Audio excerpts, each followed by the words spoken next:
Isang aktibong pulis ang kabilang sa natukoy na sospek sa pananampang at pagpatay kay Liga ng mga Barangay President Ramilito Capistrano at kanyang driver sa Barangay Liga sa Malolos, Bulacan nitong October 3. Kinilala ang pulis sa si Police Staff Sergeant Ulysses Hernani Castro Pascual.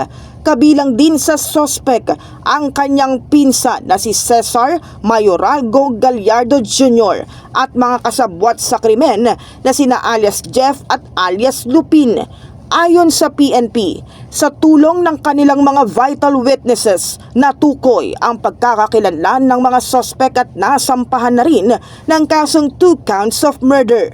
Nananatiling at large ang mga sospek at patuloy na tinutukoy ang motibo sa krimen. Pag-inquest na po sila kahapon, ma'am, at ang kasama po doon sa naging nakasuhan po ay itong isang pulis po na active po at yung kanyang pinsan po at dalawang alias Jeff at alias Lupin po.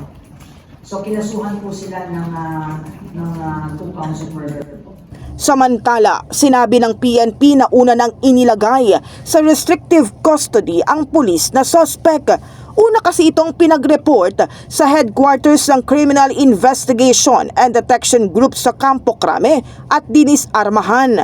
Lumalabas sa investigasyon at batay na rin sa mga impormasyong ibinahagi ng mga testigo na tukoy siyang nagmamaneho ng Mitsubishi Adventure na ginamit sa pananambang kay Capistrano. Ngunit nagpaalam daw ang pulis sa duty custodial na uuwi sandali at babalik, ngunit hindi na ito nagpakitang muli. Pinahanap po ito, in fact, he was made to report dito po sa national sa headquarters po ng CADG at Dinis Armahan po siya at inilagay po siya sa restrictive custody.